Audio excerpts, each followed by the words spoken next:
Welcome back to the Bonded Banter podcast.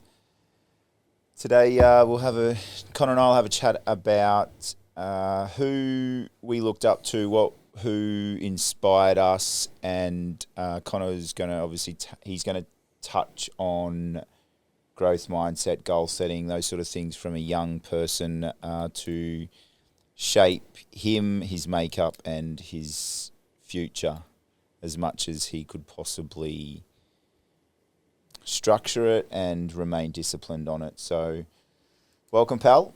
Hey, mate. How's your day been? Mate! What do you want, champ? No, don't champ me.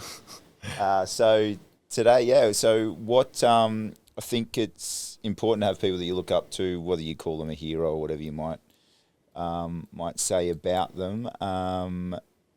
We have spoken before, and we will have a chat now just about people you looked up to. So commonly I feel it's something that most boys, we can speak about it because we are boys and men of fathers. So I know I certainly looked up to my dad growing up, and the way that I did grow up, we've spoken about it before. However, one of the takeaways from it was that what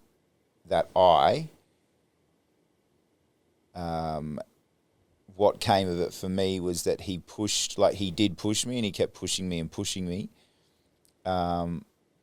through pain barriers, whatever it might be. But what came out of it for me, one of the biggest things was that I took away from it, and it's in my life now, is that I never really wanted to let people down. Yep. So that's something that I took away from it, because I just had it in my head that if I didn't finish it, if I didn't do it, then I was letting him down. And then it carried on for me to not want to let other people down in whatever facet of life. Mm-hmm. Have you got anything? Where does that sit with you? Can you resonate with that? Not too much, because I think you kind of steered away from going that far on the extreme side of things, I'd say. Mm-hmm. There's definitely pros and cons to that, though. Like, you're probably a bit more like on the ball, I'd say, if you don't want to let people down. Yeah. But then, like, you're also living in a little bit of stress if you're always thinking about others and how your decision's going to make them feel about you. Mm-hmm. Yeah. I guess that's it. It shaped me and gave me the ability to have that not let anyone down mindset. But as I've grown older in my adult life and after children and things like that, something clicked and something changed in me to still have that as a core sort of belief. I wouldn't necessarily say it's a value for me now, but something, I don't know what it was, but something changed in me to become a little bit more selfish around that. And I don't know if it's an ego drive or what it is, but I certainly have changed from that not wanting to let people down. I don't know if it's just growing up and realising and being able to discern from letting somebody down or being a people pleaser, maybe. Yeah. Maybe it's something along those lines, and not just being that yes man anymore. Yeah. Maybe it's been circumstantial along the way, but you've probably yet to feel or have any comment around that. I don't know. What do you think that you'd sit there and you're quite assertive? I think you're quite assertive. You value. You're cut from a different cloth than I was, because you have the ability to, if it's not something that is congruent with you, that you can actually say no. Yeah, well, I'm not too concerned about what people think about me. Obviously, if it's someone close to me, then I would be. But if it's like, say, their opinion going against my opinion, or there's something they don't agree with that I've done that I still feel like I'm in the right, then it's just agree to disagree, I think. Yeah. So it's crazy because what I came from was very much the yes, ma'am, no, ma'am, three bags full. Yeah. Or yes, sir. But we were so mindful of you growing up, or I was in particular, that so you've got a better go at it now where you are very assertive and maybe sometimes too far the other way where it's like, dude, can you just reply or answer phones or whatever it is? Maybe it's gone too far the other way in terms of punctuality. I don't know. Yeah. Well, I'm not very highly stressed. I live a low stress life, I'd say. Yes. And I think I'd rather be too far that way than too far the other way. Well, you've got a fair journey to go in your life before you can currently realise what stress is. Yeah. What's the biggest stress that you'd have in your current life? Well, I feel like I'm juggling a few things at the moment. Like? Well, I'm weighing up what to do with footy, like might have a big move coming up. Uh-huh. And then juggling like this and work. Trying to stay fit, keep the body right. Yeah. Diet. Yeah. Is it the move that you're potentially speaking about, is that a stress or is it exciting? What? Yeah, it's like there's a lot that comes like with a move like that, like leaving family. I live out of home at the moment, but like everyone's within a 10-minute drive of me. If I move down there, it's a 2-hour flight. I'm moving away from everyone. The support network. Yeah, a support network. Yeah, and then you got to find a rental. Like, lucky enough to be able to keep my job that I'm doing at the moment. But yeah, and then trying to balance and figure out which clubs I'm going to go to, all that sort of stuff as well. There's some options to weigh up and trying to figure out which ones are the best. Yeah, okay. We was going to touch on inspiration or people that inspired you. I know I've obviously spoken about my dad giving me those groundings and then the path that it took. What about you? Sporting heroes? Who or what are they? Do you have any? I'm not sure about inspiration. Like when I'm referring to footy, then I base my game off someone or watch how someone plays and go about footy a certain way. But I think I like to get a lot of inspiration like from myself or seeing progress and that sort of stuff, not from any one in particular. I think I draw a lot from you because you've pushed me a lot in terms of whether it's just life or sport or... In terms, like how? What did you take away from it? What resonated with you? I was from a kid. Just a mindset sort of thing, like always bouncing back. So we have spoken about that sort of stuff before, resilience. But what was it for you? Like what does it look like? You know, how do you talk about gaining some inspiration or whatever it might be? Was there anything fundamentally that you could put your finger on and say, that's what I drew inspiration from? Well, I mean, currently, like, you've been pretty good. You've dropped some kegs, I'd say. Well, you're talking about inspiration now when I'm 42. Yeah, it's probably more inspiring now. That's not bad. Okay, I was probably thinking more about when you were a lot more impressionable, but no, that's cool. Well, I'm only 21. I'm still impressionable. Yeah, I think everybody's always impressionable. Like, I'm still impressionable now, and you're always still going to learn and be inspired by things. I think the biggest, probably the main thing of you getting fitter is that I can't let you like run quicker than me or... Well, there's no danger in me running quicker than you. Beating my bench press or anything like that. Anymore. If it came to other things, then yeah, it's a healthy little competition. Rivalry, yeah. Well, a rivalry. I wouldn't call it a rivalry. I'm not here to rival you. I'm Competition. push each other, which is cool. But yeah, inspiring. That's quite interesting because you say that, but like I sit here as your father or as your dad, still, growing myself and learning so much more about me. Yeah. Still. Yeah. And what do they say? If you're green, you're growing. So yeah, I've still got I'm by nowhere complete in a personal journey, and I guess that's a pretty cool thing. Yeah, because all the learnings that I can have, we can have a chat about too. Yeah. So, yeah. What else? So we've spoken about us, but no real sort of external inspiring drivers for you? Not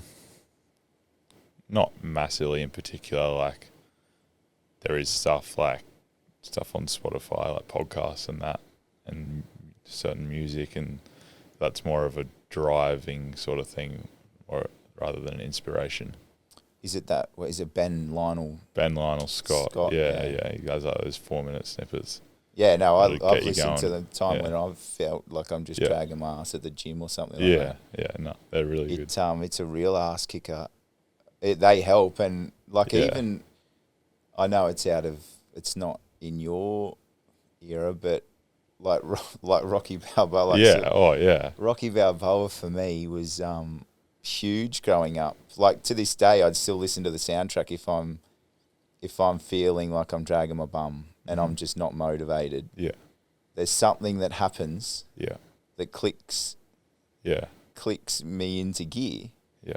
And it sounds very cliche because I'm sure it's been like that for a lot of people, but I remember playing, and before play, I would sit there and listen to it. Yeah. Which was odd because you probably should be a lot more calmer in a cricket sense than getting up and about for... Probably why you get caught at cover so much because you're trying to smoke the cover off it. Maybe they'll listen to it more in 2020 cricket. Yeah, probably. But yeah, and it still hits hard for me if I listen to it. I've never been able to put my finger on it. It just works. Well, everyone has their little things that work. It just works. But those Ben Lionel Scott ones, they're pretty. Just the messages behind them, like no excuses, like, don't give up, all that sort of stuff. Yeah, no quitting. It's a real fine line. Yeah, well, like you could... There's a place for it, though. Yeah. You, like, always could be 1 metre or 10 minutes away from, like, succeeding. But if you give up now, you wouldn't know. Totally. There's that cartoon of the two fellas digging. Yeah, mining. He's put the pick on the shoulder when he was literally, 10 centimetres from the goal. Yeah. And the other bloke's walking away. Yeah, and he's got the pick on his shoulder and off he's gone. You just never know. Yeah. You just got to keep showing up, which you do really well. That, to me, is inspiring as well. I think that's, like, the mentality that your dad, Papa, has handed down as, like, been sieved through. Yeah. He's given that to you, and that comes through to me. To not quit. Yeah. Yeah. I've definitely got that, but sometimes it's, I don't know if it's got to do with age or what, but sometimes I question myself sometimes if I've still got that edge, or like it's weird because you could quite easily just let that go.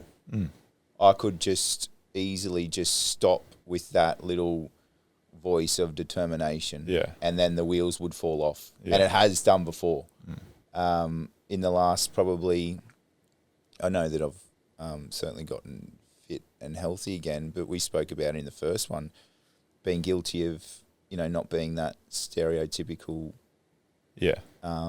male of just having a beer constantly or consistently sitting there and doing that. So, but it can easily happen. Like if we spoke about those habits, they can quite easily change within, a quick period of time when it takes so long to develop them. Yep. So, what else have you got? What else do you want to run with? Off the back of... Yeah, off the back of the inspiring. inspiration sort of stuff, I think staying driven and how to be driven is a good topic to touch on with that sort of stuff. So, and pushing past your limits and what you think your limit is. Like, you might have miles left in the tank. So I think, a couple good ways to get past that sort of stuff. And one you're pretty big on is like goal setting. Mm-hmm. I'm not massive on it, like writing it down as such. I like to keep them pretty simple and keep them in my head, something to reflect back on. Yeah, there's a saying that a goal that is unwritten is merely a wish. Yeah. So if you are built anyway like me or others, when it goes from head to hand and you write it consistently, then it becomes part of your fabric. Yeah. I've done it in the past, and wrote them down, and I didn't really seem to have a massive effect on me, whether it was written or in my head. I think it was better in my head because it's always there. Yeah. Everybody's different. I know I journal. Yeah. I journal every night before I go to sleep. But I also write gratitude or whatever it might be, goals every morning. Yeah. When I wake up. So I'll read a little bit and then write those just so it becomes part of you. Yeah. And it's just etched in your brain, and that's, as I said, that's how I tick from head to hand. Yeah. That makes me, focused on that sort of stuff. So how do you stay driven? I think using a growth mindset, embracing your failure and focusing on like incremental progress at one step at a time sort of stuff. What is that? So incremental... Like if we're referring, like if we're talking about goal setting and that sort of stuff, you obviously got your long-term and short-term. I think having the long-term one's great, but you got to realise it's going to be a bit of a journey. So you're not going to be where you want to be within a month's time or something like that. You got to stay focused on the steps it takes to get there. Yeah. Incremental progress. Something that I've done, and I'll give him a little shout out, which is Craig Cassidy, which is RMK. He's got the Real Modern Kings. Yeah. Every Sunday, you reflect and project. So you have your goals that you want to achieve for that week, and your long-term ones, up to 3 years, whatever it might be. But you reflect on the week that had been, to make sure that you tick them off, which is motivating in itself. Yeah. But then you project into the next week. So you're projecting. So did you achieve those goals? If not, why? What was the limiting belief? Why didn't you do it? Yeah. So then you can project those learnings from that week into the next one, so you're going to do it. But being able to reflect, and I'm so guilty of not really giving yourself a bit of credit for how far you might have come, because it's so easy just to not. Yeah. And then if you actually sat there, and it probably takes somebody else to say something to you before, I know myself personally, before you'd actually sit down and reflect on it, I would go through my journaling, and that's a real strong way of figuring out how far you have come or where you're at. Yeah. I think journaling is really powerful. Yeah. How else would you keep driven? Like if you've got your goals, are they short term? Are they long term? Yeah. Well, Do you want to? I tell you what. Do you want to share them so then it's recorded? So then you are bound to them. Share my goals. Yeah. What give us give me an idea so then we can timestamp this, and then you are locked and loaded. Yeah. Well, you got to stare down the barrel when you say these as well. Okay, that's fine. So when you look back at them, you got to look at yourself. Whatever floats your boat. So by the end of pre-season of football, I want to be back under 7 minutes for my 2K. Where are you at now? 12? No, 7:45. 6 minutes. 7:45. 6 minutes on a treadmill, probably. I'm constantly on the treadmill, so it doesn't matter. Yeah. So under 7 minutes. Yeah. How much you got to shave off, you reckon? 46 seconds.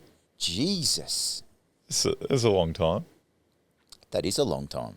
No, like I have a long time to get there. Like still got till March.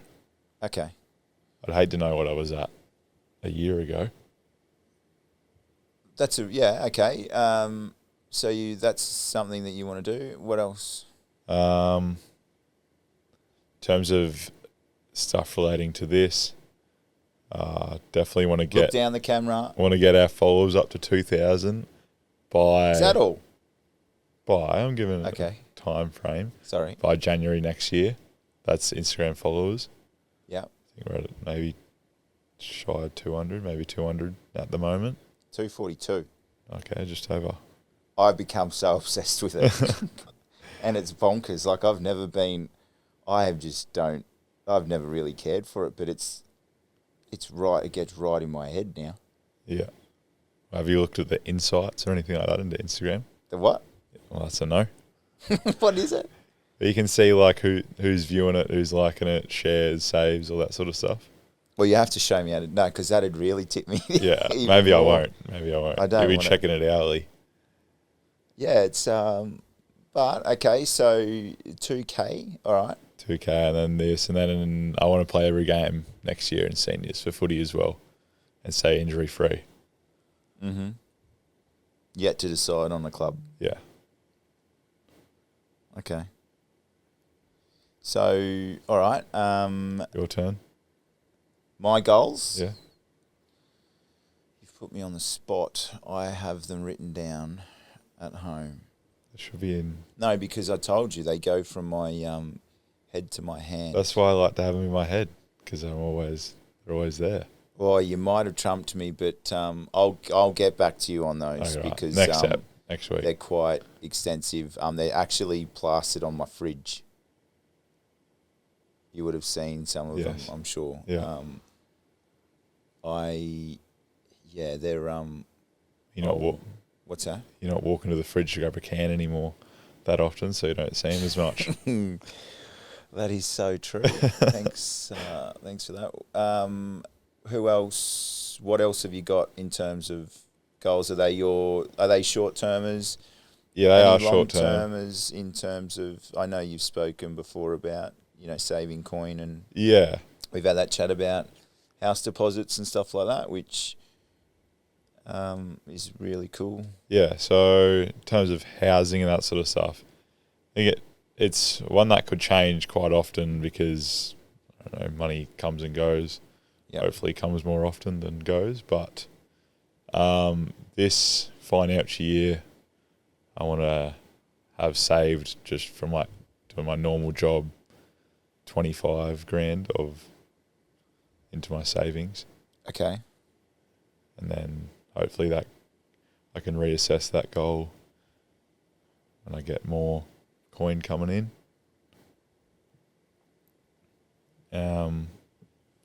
In terms of housing,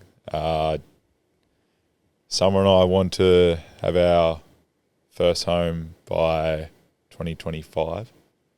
Mm-hmm. So, have a really solid deposit to be able to put down on our first one.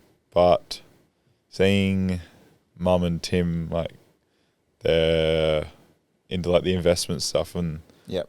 that sort of things now, I might have to reassess that one because seems like a pretty common thing nowadays is to have your first home as your first investment property as well. Potentially. Yeah. Yeah, So potentially. What do you mean, rent to buy? yeah. So that one might be rejigged so there's a a bit. lot of younger people now because it's easier to invest because it's all deductible debt. Yeah. And you've got your cash flow is your rental income. Yeah. So seeing the stuff that they're doing now is pretty cool. Yeah. We could do a whole podcast on investment structures and all those sort of things. Definitely a good one to get on. We could do that one day, no problem. And then a couple more short things that are more like. I'll go through this one first. Is having a yet mindset. So I'm not there yet. So you always got in your mind that you will be, just not right now. What does that look like? I'm not there yet, but I will be. So you're manifesting the goal. Yeah, well, I got trusting the process that you're on the right path. Yeah. And you feel, and that sits with you and you feel confident with as long as it will happen. If you're confident in yourself and you know you're putting the work in, no matter what facet of life or no matter what it is. Is it in anything in particular that I'm not there yet, but I will be? Nothing at the moment, but I always go back to that when you have a little setback or if you need to just remind yourself that you're on the right track.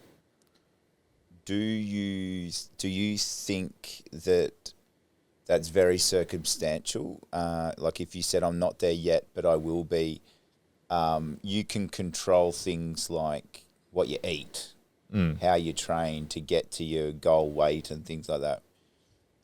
Do you have that same thought process with a house deposit or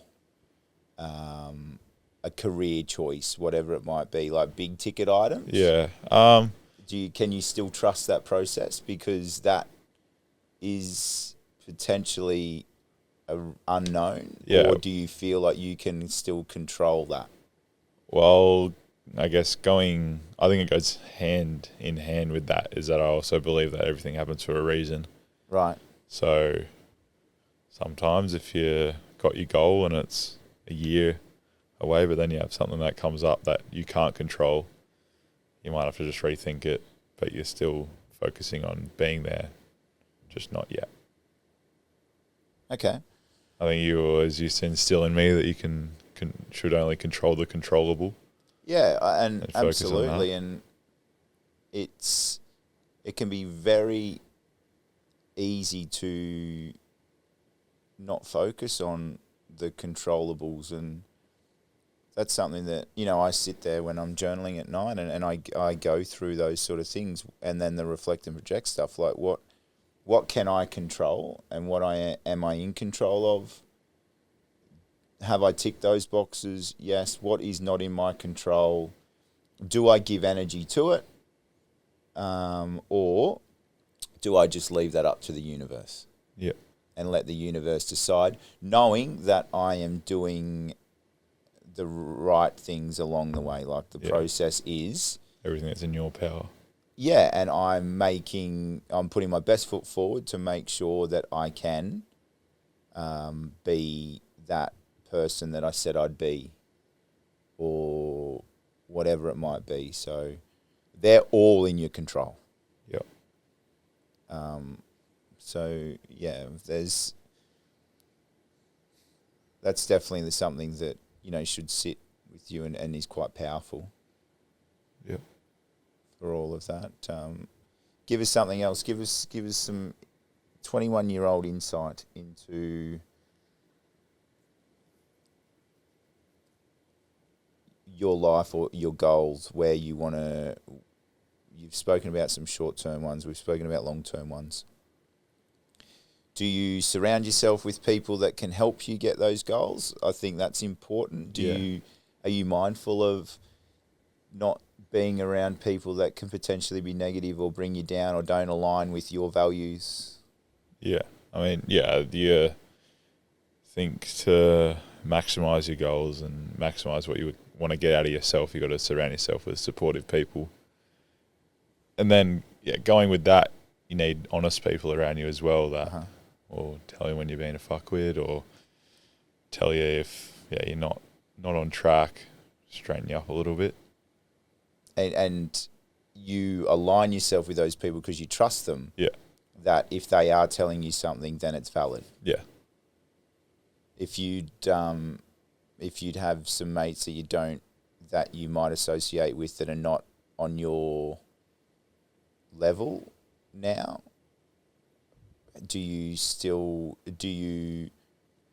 burn them? Are you still respectful to them? What does it look like for you around aligning yourself with people? Yeah, well, I'm still respectful of them, and wouldn't burn them, because you still want to treat people the way that you want to be treated. It's an interesting saying, because I heard the other one is that treat people the way that they want to be treated. Yeah. Not because you might be wanting to be treated differently to the way I want to be treated. Yeah, but if you got your 10 group of mates or something, and there might be one or two blokes in there that you're a bit touch and go with, you don't get along with them great. If you had like a big group of mates, you wouldn't treat them like a cockhead, because it's probably would mess with the dynamic of the whole group. So you still stay respectful of them. And yeah, okay. Anything else you want to cover off? I make this one a pretty short, precise and concise little episode to inspo one to keep you going. Yeah, but Ben Lionel Scott, he the man. Yeah. And so is Rocky Balboa. And Creed. Adonis that's Creed. That's more your speed now. Yeah. But same type of thing. He just won't lay down, sliced alone, will he? All right. Thank you for listening. Appreciate your support. Anything else you want to add before we finish this up? Hit him with a like and subscribe. Wow. Bang. Thanks, guys. See you again soon. Catch up.